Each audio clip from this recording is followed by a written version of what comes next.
Today I'm going to talk about this book, Starburst, The Complete Alan Jones Film Reviews, 1977 to 2008. Right, this is quite a tome. This is 600 pages.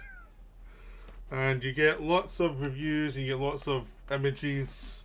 I'm not going to hold it up for too long because it's quite a thick book. And it goes on and on and on from the 80s and 90s, which is kind of the peak period, really. The 80s and 90s is the peak period of Starburst, which I used to read when I was a young man with 30 grey hairs.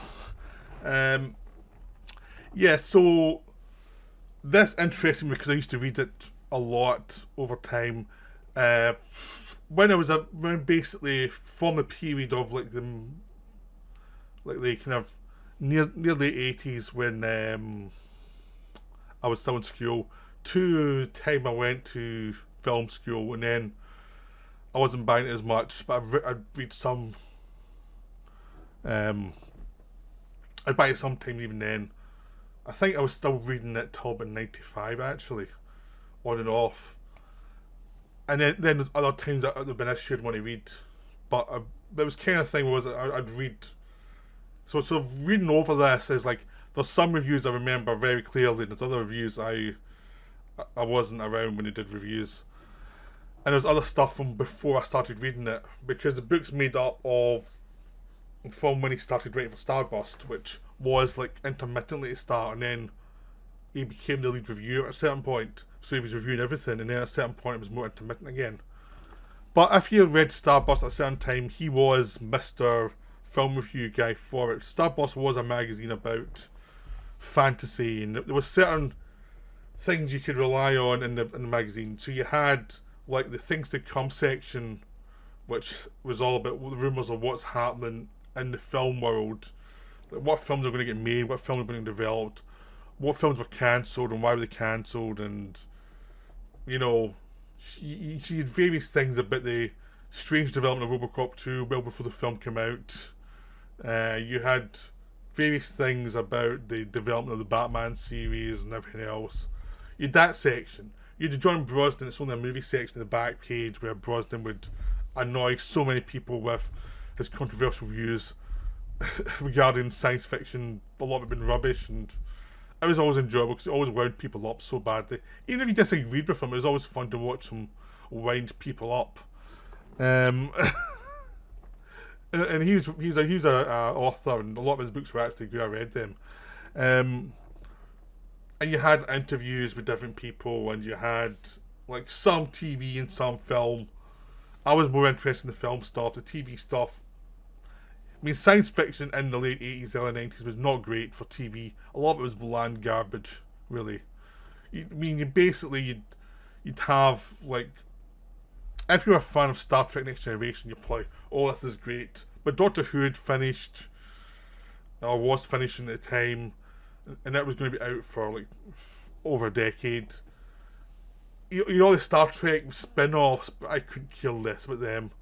And a bunch of like things with some bizarre special effects and really bad writing, character actors hamming up.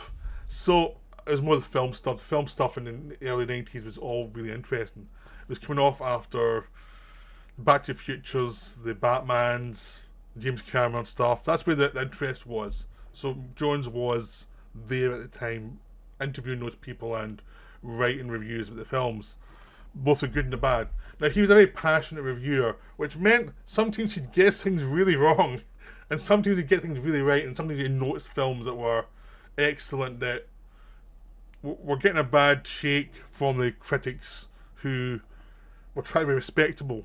Like, he was one of the people who championed Vincent Van Munchausen well before anyone else. And I loved Vincent Van Munchausen. And I noticed in the reviews, like, he came off the Terry Gilliam train right at the same time as I did, where it was like all the way up to Fear and Loathing, and then suddenly, well, these films are getting bad, and these films are getting worse, and these films, what the hell's happened? It's like, I think his view of Gilliam kind of mirrored mine in that case. But he also got things wrong, in which, if you actually look to reviews in this book, you can see him change his mind on a film, but he'd actually keep the original review in the book. It's like, this is my original review, and obviously, if you read later on, I changed my mind about the film. Like, he hated Blue Velvet when it first came out, but then later on, he's much nicer to the Lynch films, and it referenced the Blue Velvet and suggests he liked it now.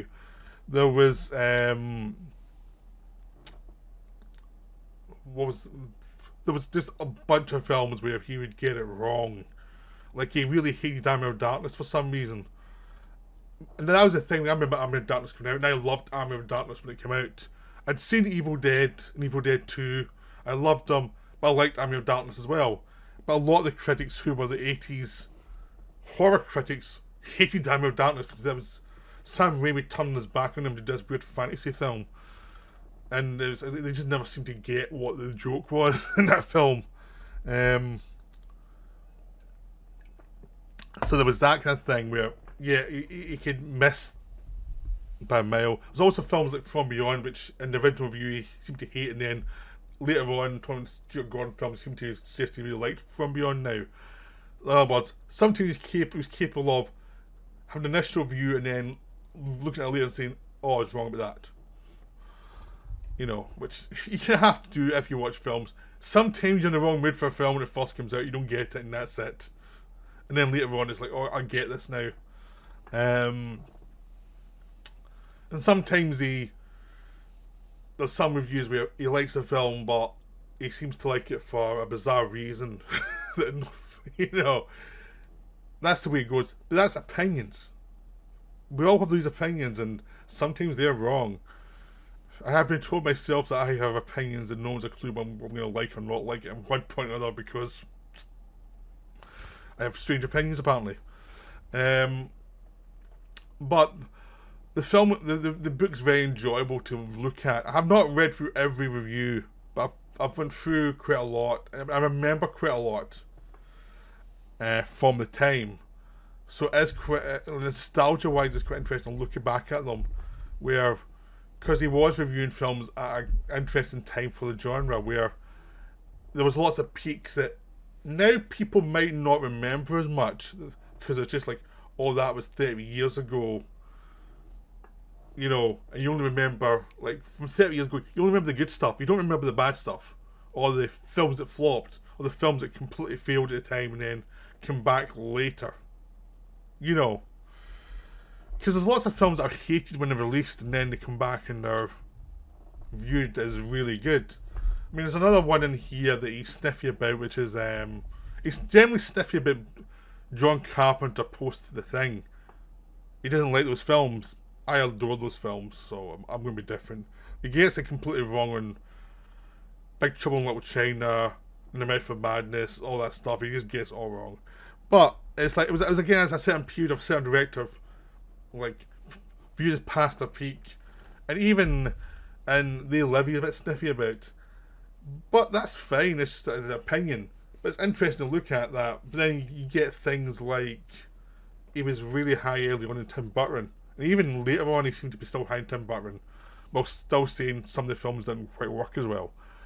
But he gets it really wrong in Batman Returns, which is, for me, one of Tim Burton's best films, and he seemed to see it was one of his worst. And I was like, I don't see what you're getting at. But he also really was high on Michael Lehman in the 90s, even with Hudson Hawk, which was hated by most people at the time. I remember Hudson Hawk was really hated. Now it's a cult thing, but at the time it was like loathed. And I think Jones was one of the few people who actually went and said, hey, this is good. And I liked that film as well, so it was quite nice to see one critic like it. But also, he could go after his own pals if they made a bad film, the most notorious of which was Russell Mulcahy with Highlander 2, The Quickening, which was butchered by its own studio, which the review admits, but it's still kind of... The review is brutal. I remember the review, because I remember being looking forward to Highlander 2, and I was like... Because I liked the first one, I was really looking forward to it, and it was like... And that was an early encapsulation of... Sometimes you only one film in a series. Sometimes you don't need another one. Sometimes sequels are bad. And I remember that review being pretty brutal. And that's the thumbnail for this video, because I remember that one pretty clearly. There's also interesting things where you can see a film's good, but it's obviously a very conventional film, and it's not that interesting ultimately. And also could be nice about films that were another film we liked but hated at the time was Speed Racer, another film I adore. And you also see a film is good, but it's kind of conventional. There's one of the things you have to learn by reading his reviews is he seems to have, when he was younger, he seemed to have this thing, or he would have like 3 sentences within one sentence. Like it would go on and on and on. This one sentence is this whole paragraph one sentence. And it was exciting to read at the time, and it's still enjoyable to read because it's a lot of passion. But it is very unconventional. It is like, don't you need to pause at some point? There's always a sign of someone who's very passionate about what they like and what they don't like, which is very enjoyable to read. Which is one of the reasons I like reading his stuff and I like reading John Brosnan's stuff, because they both were passionate in different ways. One of them was much more cynical, but it was nice to get those kind of unconventional points of view. Because you could find out what you like, what you didn't like, and say, well, they're wrong about that one. I actually remember I got a letter published in Starburst disagreeing with Jones on Batman Returns. I said, he's wrong. You know, I explained why in my 17-year-old self-important way. But it's interesting. I'm just looking at what was a period where a lot of stuff that happened in the 80s and 90s would inform what would happen later on. And basically, I don't think some of the films that came later on are as good as some of the films that were made then.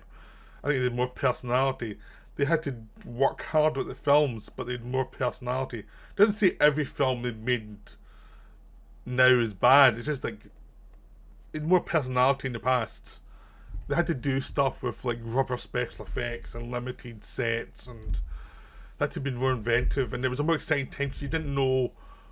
Because in the 80s and 90s, sci-fi was big, but it was also viewed as pretty much a kind of something that was going to. It was part of a bit. It was going to go eventually as well. And it was like good riddance to bad rubbish type of opinion. And now it's been here for decades, and it's not going to go anywhere. Everyone knows it. Now it's at a point where it's probably too dominant and isn't as inventive as it used to be. Because a lot of people who watched the stuff then are now making films just like that, but less interesting, less tied to the world. I mean, there's less passion for what's the audience we can get from that. Which you get in this book, you get a sense of as the films go on, there's less interesting things. A lot of the directors from that time were making less interesting films into the 2000s, and there was the newer directors going through. There were some good ones, but there was also ones who were just making like remakes or semi-remakes. They weren't officially remakes, but they were kind of remaking old films and not like moving on. And some directors really losing the plot. I'd say Gilliam was a big one, which comes across in the book as well. Gilliam kind of lost the plot for fans of him from the early period, from like the 80s and 90s when he was doing a lot of good stuff. So it's an interesting book to read to get a sense of where the genre's changed, where it's not, and how it's moved on from being something that was kind of popular but people were suspicious of, to being something that was omnipresent but maybe not as interesting as it once was. So it is a good book to kind of chart that whole thing if you've got a spare 2 to 3 weeks, because this is a big tome. So I'm just going through it in random order, reading things I want to read, because I read like a good like half a decade's worth like of every month. There's other ones I remember reading at the time. So I mean, I know quite a lot of the reviews already, even before I got it. But there's lots of ones I'd not read. And again, it was with some stuff I really agreed with, and other stuff I was like, nah, you're wrong with that. But it's kind of fun. That's the weird thing with growing up, is like when you're younger, it's like, how could he say such a thing? And now when you're older, it's like, yeah, it's just an opinion. So who cares? I have my opinion too, so what? It's something you learn as you grow older. But I hope this interests you. I don't expect many people to go out and buy this book because it is quite expensive. But I thought it'd be interesting to do a video on it for people who are interested in this. So, that's me for now. Bye.